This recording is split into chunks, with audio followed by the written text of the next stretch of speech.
Subscribe করুন information tutor pro চ্যানেলটিকে এবং প্রেস করুন পাশে থাকা বেল আইকনকে সবার আগে লেটেস্ট ট্রেনিং ইনফরমেশন পেতে। হ্যালো ফ্রেন্ড, উচ্চ মাধ্যমিক পরীক্ষার্থীদের জন্য এক জরুরি বিজ্ঞপ্তি জারি করলো উচ্চ মাধ্যমিক শিক্ষা সংসদ।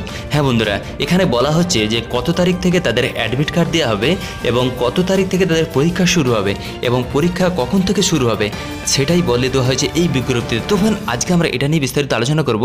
তবে অবশ্যই ভিডিওটি প্রথম থেকে লাস্ট পর্যন্ত দেখবেন, ভালো লাগলে একটা লাইক করবেন এবং বেশি বেশি করে শেয়ার করে সবাইকে জানিয়ে দেবেন। তো ফ্রেন্ড, শুরু করা যাক। তো বন্ধুরা, আর কয়েকদিন পরেই শুরু হবে পশ্চিমবঙ্গের মাধ্যমিক ও উচ্চ মাধ্যমিক পরীক্ষা। তবে উচ্চ মাধ্যমিক পরীক্ষা শুরু হবার আগে জরুরি বিজ্ঞপ্তি জারি করল পশ্চিমবঙ্গের উচ্চ মাধ্যমিক শিক্ষা সংসদ। এই বিজ্ঞপ্তি অনুসারে জানানো হয়েছে যে উচ্চ মাধ্যমিক পরীক্ষার্থীদের অ্যাডমিট দেওয়ার দিন এগিয়ে আনা হয়েছে।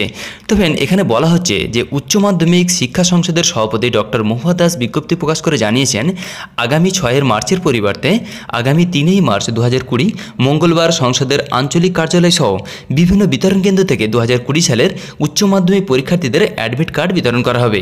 এদিকে 2019 ও 2020 সালের একাদশ শ্রেণী পরীক্ষার্থীদের রেজিস্ট্রেশন সার্টিফিকেট এবং শিক্ষা সংক্রান্ত জরুরি কাগজপত্র বিতরণ করা হবে বলে জানানো হলো। বন্ধুরা, প্রতিটি বিদ্যালয়ের প্রধান শিক্ষকদের এই সমস্ত কাগজপত্র নির্দিষ্ট দিনে সংগ্রহ করে নেওয়ার জন্য অনুরোধ জানানো হয়েছে এবং এখানে বলা হয়েছে যে 2020 সালের উচ্চ মাধ্যমিক পরীক্ষা শুরু হবে 12 মার্চ থেকে এবং পরীক্ষা চলবে 27 মার্চ পর্যন্ত এবং পরীক্ষা প্রতিদিন সকাল 10টা থেকে শুরু হবে, এমনটাই জানালেন এই বিজ্ঞপ্তির মাধ্যমে। তবে আমাদের উদ্দেশ্য ছিল এই ছোট্ট একটা ইনফরমেশন আপনার কাছে পৌঁছে দেওয়া। যদি ভালো লেগে থাকে তাহলে অবশ্যই লাইক করবেন, বেশি বেশি করে শেয়ার করে সবাইকে জানিয়ে দেবেন এবং প্রতিদিন এরকম latest training helpful update information পেতে অবশ্যই আমাদের সাথে থাকবেন এবং চ্যানেলটিকে সাবস্ক্রাইব করতে ভুলবেন না। Thank you friend, thank you for watching.